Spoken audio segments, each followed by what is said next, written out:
Hello everyone, I am the F1 team, and the first thing that I've got to say is that I hope that you all had a really good Christmas and New Year. And now that it's 2019, it is time to start talking about the new season instead of the old one in 2018. So there's going to be no more videos about 2018, it's going to be all building up to the new season in March, starting with today's video about the new drivers, not just the rookies, but also we've got 2 returning drivers this year. So I hope you really enjoy today's video. If you do enjoy it, then please like the video and let's get into it. So the first new driver to be announced for 2019 was Lando Norris. He's going to be driving for the McLaren team next year. He's a British driver and he's from Bristol in the southwest of the country. Now, Lando Norris has done really well in his time in the junior categories. For example, last year he came second in Formula 2. In his final year in karting, he won the KF1 World Championship, which is the karting equivalent to Formula 1. So he has done really well in the junior categories.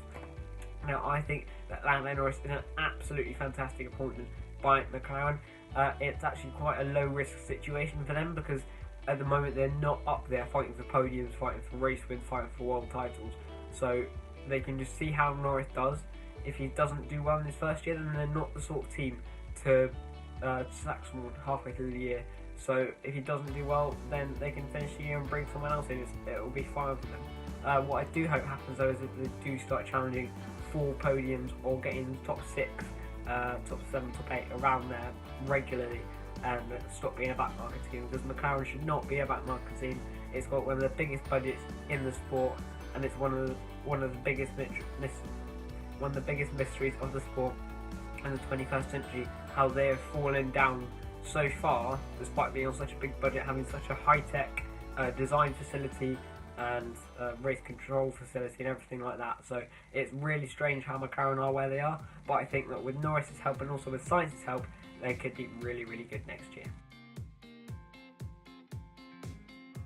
So the second new driver actually has some previous Formula 1 experience. In 2017, Antonio Giovinazzi filled in for Pascal Wehrlein after Wehrlein was injured at the Race of Champions.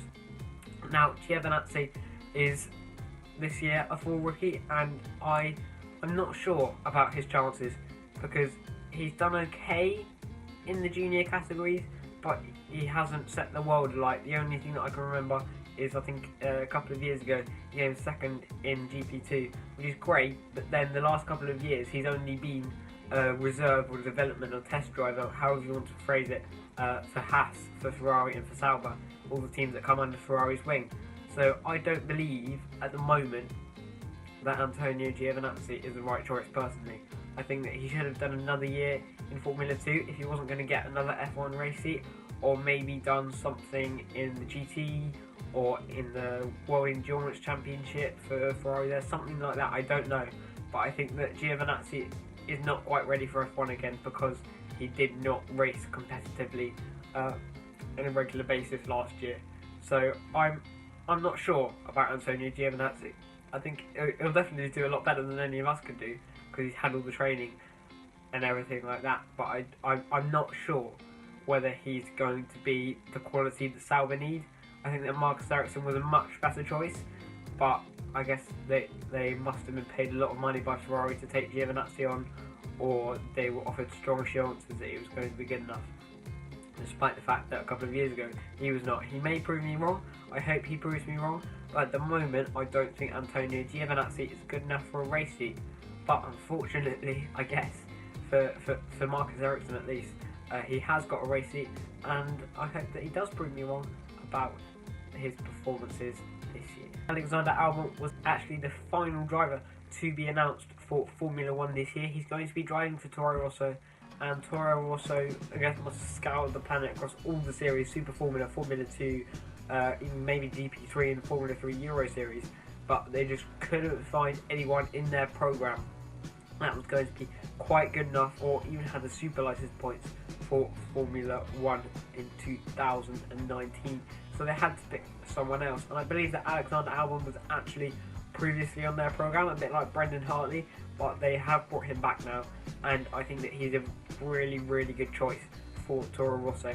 I think they looked at the Formula 2 standings from last year, so Russell was taken by Williams, Norris by McLaren, and so therefore the logical step is to take Alexander Albon. And I think it would have been really bad if he hadn't had a race here, almost as bad as the fact that Esteban Ocon is without a full-time Formula 1 race seat this year. He's only a test reserve development driver for Mercedes. I think Alexander Albon is going to do really well at Toro Rosso this year. I think that he will definitely be challenging Danny Kvyat, who we'll get onto later in the video, and I think that he's going to be a really good asset to that team, because he's shown that he can score points. He actually comes from a racing family. His dad Nigel raced in the British Touring Car Championship in the 90s, but I think that he's going to be really good. So the third rookie that I'm going to be looking at in today's video is actually another British driver, and this is George Russell. George Russell is going to be racing for Williams alongside Robert Kubica, who we will be coming on to very shortly, as well as Danny Kvyat. And I think that George Russell is a fantastic choice for Williams.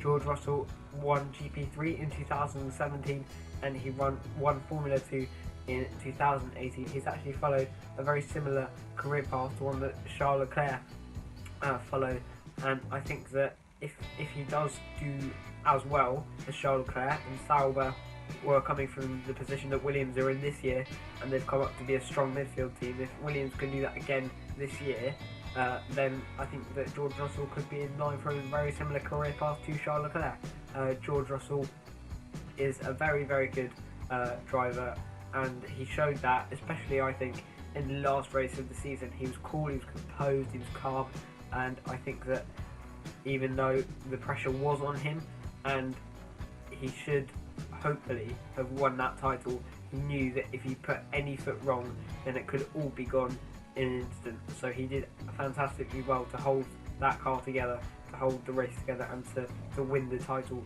for ART Grand Prix and for himself. So he could be moving up to Mercedes at the end of this year in a similar way to Charles Leclerc, moving up to Ferrari, and I think that will be really good for the sport if he does do that.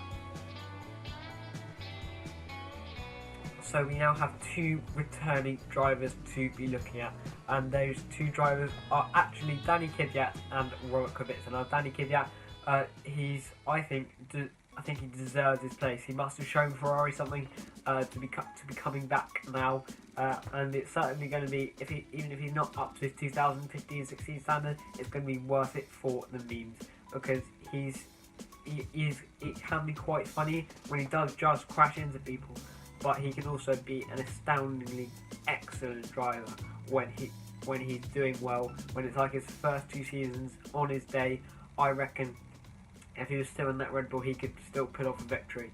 And I think that he is a really good choice for Toro Rosso, and I don't think they look far before they found him in the Ferrari development program now, and he's moved over to Toro Rosso, and I think he's a great choice for them.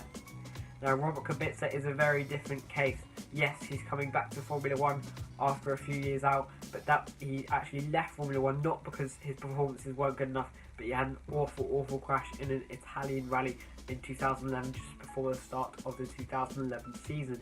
He was actually at Renault at the time, and that's who he originally tested back with in around 2016-2017, when he started looking at going back into Formula 1, but Renault did reject him, and Williams originally rejected him for the 2018 season. They thought Sergei Sorokin was better. I'm not quite sure how anything could have been worse than Sergei Sorokin. Anyway, I think it was just for the money that they picked him. But Robert Kubica, I think he's got to show his worth.